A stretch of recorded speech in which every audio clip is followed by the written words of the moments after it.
First, a long fight ahead for Addison Bethea, the victim of a shark attack on Keaton Beach earlier this week. Our cameras inside the room at Tallahassee Memorial Hospital earlier as she shares her story ahead of her next surgery. Good evening. Thanks for joining us. I'm Madison Glazier. 17-year-old Bethea has remained in good spirits, and as you'll see, she even says she'll get back in the ocean after she's healed.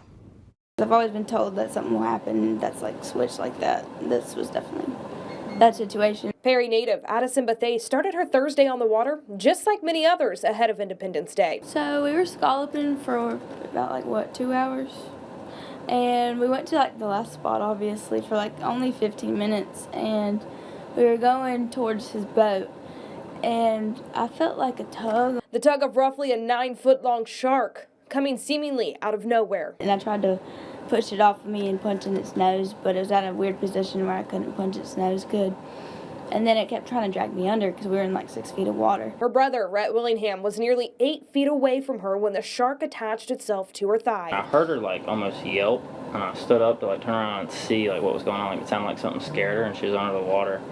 And then she came back up, and there was blood all around her. And I saw the shark. Willingham, a firefighter, helped her fight it off, but then came the next battle to save her life. Willingham creating a tourniquet to wrap around Bethea's thigh and getting her back to shore. 3 days later, from Bethea's room at Tallahassee Memorial, their mother, Michelle Murphy, calling him a true hero. My daughter, by medical standards, should not be alive right now.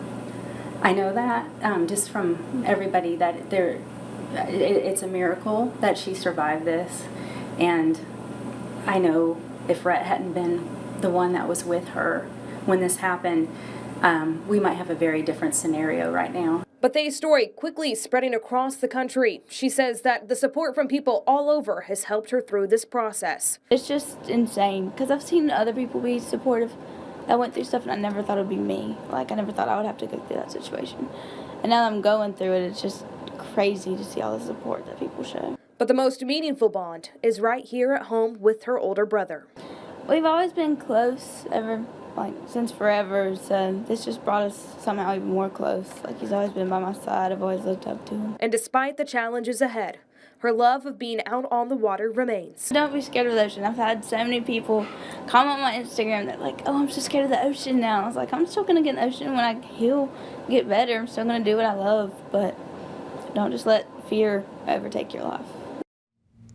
Bethea suffered serious injuries to her right thigh, which will require an amputation just above her right knee on Thursday. Bethea and her family are asking for continued prayers as she heads into that next surgery.